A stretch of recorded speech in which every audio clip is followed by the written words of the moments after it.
रणवीर इलाहाबादिया फिलहाल Indian podcast industry का face है। अभी इनका कंटेंट बहुत इंटेलेक्चुअल और डीप लगता है, पर हमेशा से ये नहीं था। बहुत ही लो वैल्यू कंटेंट से यहाँ तक रणवीर ने अपनी जर्नी तय की, और अभी भी इसका कंटेंट जो आप कंज्यूम कर रहे हैं उसमें एक बहुत बड़ी प्रॉब्लम है। Trust me, he you. Wait till end to know how.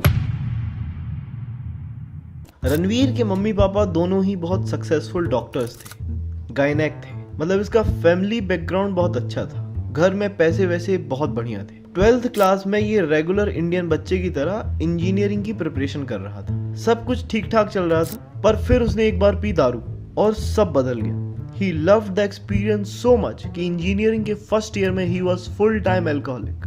With time he was into it. वो सेमेस्टर्स में फेल होने लगा, उसे लगातार बैक्स लग रही थी, लाइफ गलत ट्रैक पे जा रही थी। Then he moved to गांजा and bhang. He turned out to be full time stoner. वो हमेशा नशे में रहता था और उसे धीरे धीरे रियलाइज हुआ कि वो कुछ गलत कर रहा है, और फिर उसने दारू वगैरह छोड़ दी। इस समय तक बियर बाइसेप्स नाम का उसने एक चैनल शुरू कर दिया था। जैसे ही रणवीर ने करियर वाइज ग्रोथ करने की सोची, उसने यूट्यूब शुरू किया, and it was a good decision. तब यूट्यूब में बहुत कम कंपटीशन था और रणवीर के जल्द ही मीडिया में बहुत अच्छे दोस्त बन गए। उसे गाइडेंस भी बहुत अच्छा मिला, चैनल ग्रो हो रहा था। अब यहाँ रणवीर अपने बारे में एक बात बोलता है कि उसके किसी भैया ने उसे स्पिरिचुअलिटी के नशे के बारे में बताया, और उसके बाद रणवीर ने नॉनवेज और गांजा छोड़ दिया। फिर जब उसने स्पिरिचुअल प्रैक्टिसेस को जैसे मेडिटेशन को परफॉर्म करना शुरू किया, समय के साथ उसे बहुत अच्छे एक्सपीरियंस भी होने लगे, कुछ अच्छा लगने लगा। आई डोंट नो ये किस बारे में बात कर रहा है। बेसिक बेनिफिट्स ऑफ मेडिटेशन वगैरह तो हम सबको पता है, ये उससे भी कुछ आगे की बातें क्लेम करता है। शुरुआती दिनों में रणवीर जो वीडियो बना रहा था वो उतनी वैल्यूएबल नहीं थी। आजकल रणवीर जो वीडियो बना रहा है उन्हें अनवैल्यूएबल कहना बहुत अजीब लगेगा, क्योंकि इतनी अच्छी पर्सनैलिटीज उसके पास आती और वो उनसे बात करता है, वो अनवैल्यूएबल हो ही नहीं सकती।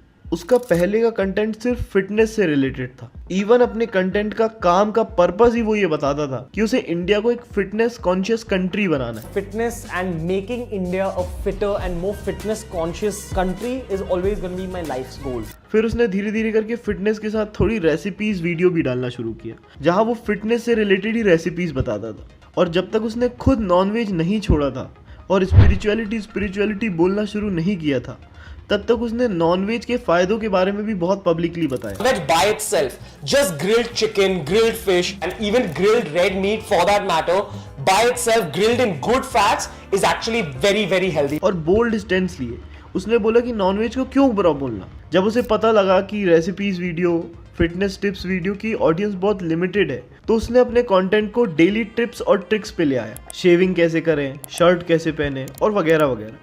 इस समय वो अपने आप को फैशन भैया बोलता था। फैशन भैया लौट चुके हैं आपको सुंदर आउटफिट्स का ज्ञान देने के लिए दोस्तों। फिर लड़कियों से कैसे बात करें, लड़कियां कैसे पटाएं, ऐसी चीजों के ऊपर भी उसने वीडियो बनाया।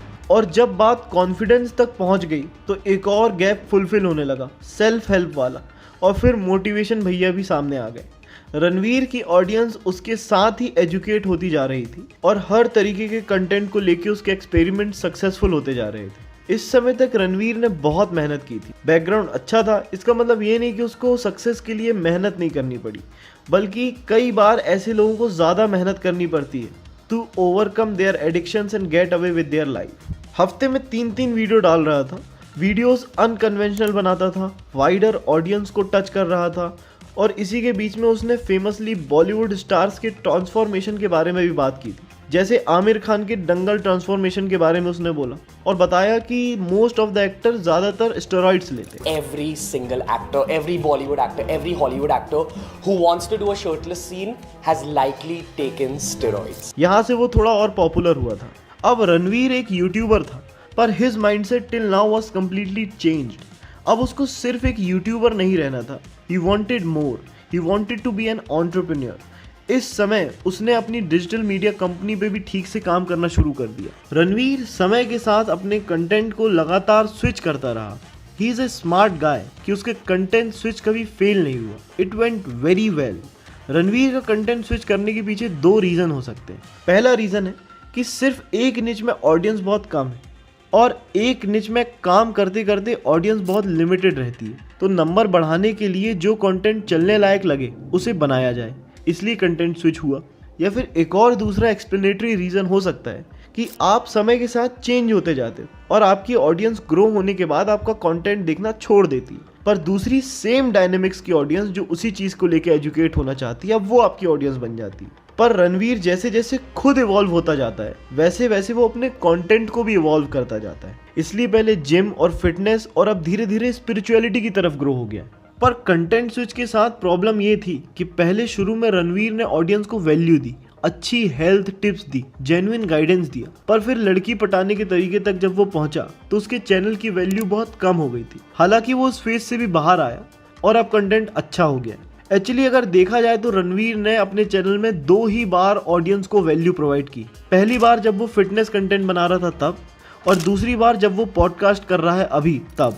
बाकी टाइम तो वो कुछ भी बेसिक चीज़ों को लंबा लंबा खींच के बता रहा था। वैल्यू बहुत कम थी, पर हाँ कहीं ना कहीं ऑडियंस भी सर्व हो रही थी। अभी वो करीब 30 साल का है और लगभग इसी मैच्योर एज ग्रुप के लिए वो कंटेंट प्रोड्यूस करता है। पर इस कंटेंट में भी एक बहुत बड़ी प्रॉब्लम है, वो हम आगे डिस्कस करेंगे। वैसे भी एक समय के बाद रणवीर ने सिर्फ ऐसा कंटेंट बनाना शुरू कर दिया था जिससे उसे सिर्फ व्यूज मिले, इसलिए लड़की कैसे पटाए जैसे वीडियोस बनाई उसने। और इस समय में उसे बहुत से क्रिएटर्स ने बुरा भी बोला। यहाँ पर श्वेताब गैंगवार वर्सेस रणवीर अलाहाबादिया की कंट्रोवर्सी भी हुई थी। रणवीर का पॉडकास्टिंग शुरू करने का भी यही मकसद था। पॉडकास्टिंग इंडस्ट्री इंडिया में फिलहाल नहीं थी या उतनी मेन स्ट्रीम में नहीं थी। सही समय में रणवीर ने एक स्मार्ट मूव लिया, पॉडकास्टिंग शुरू कर दी। वेस्ट में पॉडकास्ट बहुत चल रहे थे और ये बड़ा प्रूफ था कि इंडिया में भी पॉडकास्ट चलने वाली। जब रणवीर ने पॉडकास्टिंग शुरू की थी तो शुरू में बहुत से इंपॉर्टेंट गेस्ट्स आए थे। बिजनेस के बारे में बहुत अच्छी बातें हुई, डिफेंस के बहुत सारे लोग आए तो डिफेंस के बारे में बहुत अच्छी बातें हुई, स्पोर्ट्स के बारे में बहुत इंपॉर्टेंट गेस्ट आए, उन्होंने बहुत अच्छी बातें की। चीज़ें यहाँ पर प्रॉब्लमेटिक तब हो गई जब पॉडकास्ट में इर्रेशनल भूत प्रेत की कहानियाँ सुनाई गई और उसमें ही सबसे ज़्यादा व्यूज़ आए। बात ये नहीं है कि स्टोरी टेलिंग नहीं करना चाहिए, इससे टाइम वेस्ट होता है, ये तो बहुत ही कमाल का आर्ट है। पर प्रॉब्लम यह है कि रणवीर के गेस्ट्स ने ऐसी चीजें सच है, रियल है बोल के सुनाई और रणवीर ने इन बातों को एग्री भी किया बिना किसी साफ शब्दों में डिस्क्लेमर दिए कि ये झूठ भी हो सकता है या ये फिर कोई प्रूवन बात नहीं है। ऐसी बिना किसी डिस्क्लेमर की ये बातें करते रहे। भूत प्रेत, ब्लैक मैजिक, येती वगैरह वगैरह अजीब सी बातें सही है बोल के प्रेजेंट कर दी गई सिर्फ व्यूज के चक्कर में। अभी भी अगर आप TRS के सबसे ज्यादा व्यूड वीडियोस को देखोगे तो आपको पता लगेगा कि उसमें ये भाई साहब है जो मेथोडोलॉजी की बातें करते हैं। पॉडकास्ट का जो मेन मोटिव था पूरा का पूरा दूर चला गया। रियल वैल्यूएबल कन्वर्सेशन से हट के बात कहानियों पर और ऐसी वैसी चर्चाओं पर आ गई। कहाँ business, life experience, finance, technology, science, struggle और कहाँ भूत की कहानियाँ, काला जादू। डिफरेंस बहुत क्लियर है bro. Fake sense of information और इंफॉर्मेशन में बहुत फर्क होता है एंड वी नो दिस। इसके लिए रणवीर ने एक पूरा का पूरा कंटेंट चैनल भी बना लिया है, बिग ब्रेन को राज।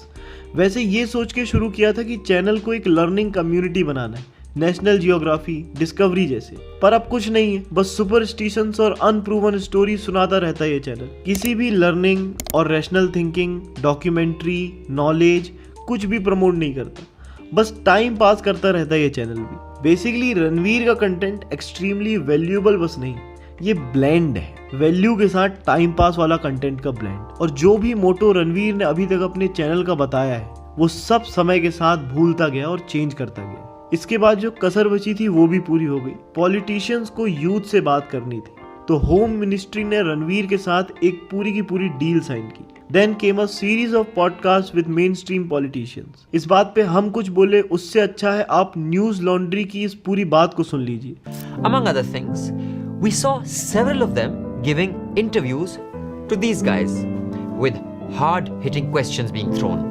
Take a look. Are you a grizzly bear mom? You know what a grizzly bear mom is? I don't know, but I presume that I might be one. Like very ferocious about protecting your kid. What are you asking, man? I get a lot of Durga Mata energy. Dear God. For me, this whole trip of talking to you guys in the cabinet, I've constantly read between the lines and I can genuinely vouch for how much you guys want to take the country forward for the next generation. Beer biceps can vouch for them. Influencer, hai na? In many ways, I feel like Virat Kohli and yourself are the faces of young India. Are you serious? When you say the sentence, when I get pushed, in many ways, your I get pushed is actually when India gets pushed. Absolutely. And you are the personification of India on a global scale. यार क्या what are you saying यार? तो basically Ranveer एक influencer है और अगर वो चाहता तो थोड़े से सेंसिबल क्वेश्चन भी पूछ सकता था। सिर्फ बात करने की जगह वो थोड़ी वैल्यू भी डिलीवर करने की कोशिश कर सकता था। खैर वो जर्नलिस्ट नहीं है, ना वो ऑडियंस को बहुत वैल्यू डिलीवर करने को अपनी रिस्पॉन्सिबिलिटी समझता है, इसलिए उसके हिसाब से उसने जो किया ठीक किया। तारीफ कर ली, थोड़ी बात कर ली, उनका थोड़ा प्रमोशन कर दिया, बस पर्याप्त है। कंक्लूजन की बात यही है कि बार बार अपने चैनल को बड़ा बताना कि अगले धीरू भाई अंबानी, अगले रतन टाटा, अगली प्रियंका चोपड़ा यहाँ से निकलेगी जो इस चैनल को देखेंगे, जो इस चैनल के रियल वैल्यू कंटेंट को कंज्यूम करेंगे। ऐसा करने के अलावा रियल वैल्यू कंटेंट को लंबे समय तक डिलीवर कर पाना सरल नहीं है। ऑडियंस को फेक सेंस देना कि उनको इन्फॉर्मेशन मिल रही है और सही में सिर्फ रियल वैल्यू वाली इन्फॉर्मेशन देना अलग है। खैर, he is working very hard to build the Indian podcasting industry as mainstream and Darshan Production admire him for this. इतने सालों की मेहनत के लिए कुडूस ब्रो। मैं उम्मीद करता हूँ कि दर्शन प्रोडक्शन की ये डॉक्यूमेंट्री भी आपको पसंद आई होगी। आप बने रहिए हमारे साथ, कमेंट सेक्शन में अपने व्यूज़ बताएं, सब्सक्राइब ज़रूर करें। बहुत बहुत धन्यवाद।